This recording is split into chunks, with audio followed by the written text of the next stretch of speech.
Another day, another mini vlog mga mare. So, heto nga, nandito nga kami sa kwarto mga mare ko. At ayan, chika ko na rin pala sa inyo mga mare ko na na-enroll ko na nga si Darius sa daycare dito nga sa Antipolo, sa Santa Maria. At yun nga, magpapasukan na siya ngayong August 12. And itong araw na ito is Sabado. Niisip ko kung anong mga dapat namin gawin dahil nga wala nga kaming pambili ng school supply niya, gawa nga ng wala kaming pera ngayon at wala pang work si Daddy Bilog. At ako rin wala ring work. Ang hirap talaga kapag mayroon ka ng estudyante tapos sumabay pa na nagkasakit kayo, nawalan ng trabaho. Ang hirap talaga mga mare ko. Buti na nga lang mga mare ko, nakautang kami sa mama ni Daddy Bilog.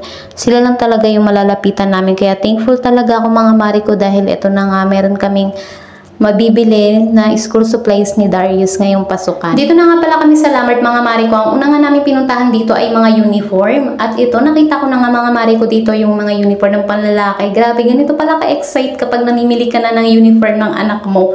Parang kailan lang dati na uniform mo yung binibili mo, ngayon anak sa anak mo na. So ito, nakita ko agad nung panglalaki. Sinukat ko nga sa kanya. Tignan nyo naman, tuwan-tuwa siya.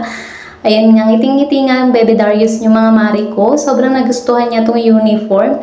Excited talaga siya pumasok kahit 3 years old pa lang siya. Gustong-gusto niya nga pumasok mga mare ko.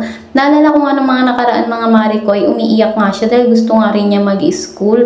So ito, bumili ako ng isang uniform. Meron kasi siyang short, binigay ng tita niya. And ito naman yung dalawang sando, bumili na nga rin ako. Ayan, sinusukat na nga ng daddy niya mga mare ko. Grabe, saktong-sakto lang sa kanya tong uniform mga mare ko. Sobrang ganda nga. Maya-maya nga pinuntahan na nga namin itong sapatusan dito. Ayan. Sinusukat na nga namin mga mare ko. Grabe, ang laki pala ng paa ng Baby Darius natin mga mare ko. Ayan na nga, sinusukat na nga namin. Meron iba't ibang design na yun na nga yung napili namin. And pagkatapos nga ng mga mare ko ay pumili na rin kami ng mga school supplies. So yun na nga mga mare ko, pag uwi nga namin galing bahay, kumain na nga pala kami. Ito na nga yung mga kinain namin mga mare ko. Ito na nga yung mga napabili namin mga mare ko. At ayan na nga, maglilinis nga muna pala kami mga mare ko dahil nga yan na magwawalis na nga kami para mamaya ayusin ko na yung mga napamili ko. So, ayan mga mare ko, tamang walis nga lang ako nito at si Daddy Bilog nga ay maghuhugas nga ng plato. So, ayan mga mare ko. So, ayun na nga mga mare ko. Ito na nga, papakita ko sa inyo yung mga pinamili namin. Bumili ako ng short bond paper and long bond paper at dalawang grade 2 pad. At ito pa yung mga binili ko, box, lalagyan ng hygiene kit niya. And ayan yung mga laman mga mare ko. Merong tissue, meron ding, ayan, gunting and color, 8 pieces. Then, ayan, clay. And yan, tapos itong popsicle and ayang yung glue at saka yung kanyang alcohol and ayan yung kanyang pencil, pambura and pantasa. Yan yung mga pinamili ko and ayun nga mga mare ko. Siyempre yung uniform niya, ayan.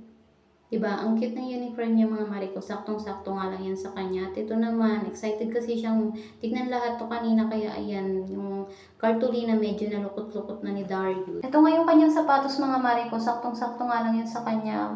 Pag may kasamang medyas. And ayan na nga mga mare ko. Yan pa yung mga... Ito, galing naman to kay lola niya. And ito naman yung wipes. Galing naman sa PR. And ito namang bag. Binili ko to sa kanya. Kita ko galing sa beauty products. Then, ayan nga, ang ganda nga nitong bag na to. Mga 200 plus ata to. So, yun na nga mga mare ko. Tingnan nyo, sobrang ganda ng bag na to. Ilalagay ko na lang yung link kung saan yan mabibili sa comment section. So, ayan lang naman yung mga kailangan ng daycare. And yun nga mga mare ko. Sana pagdating ng time sa sunod na mag-aaral si Darius ay meron nga tayong pera na galing sa ating bulsa.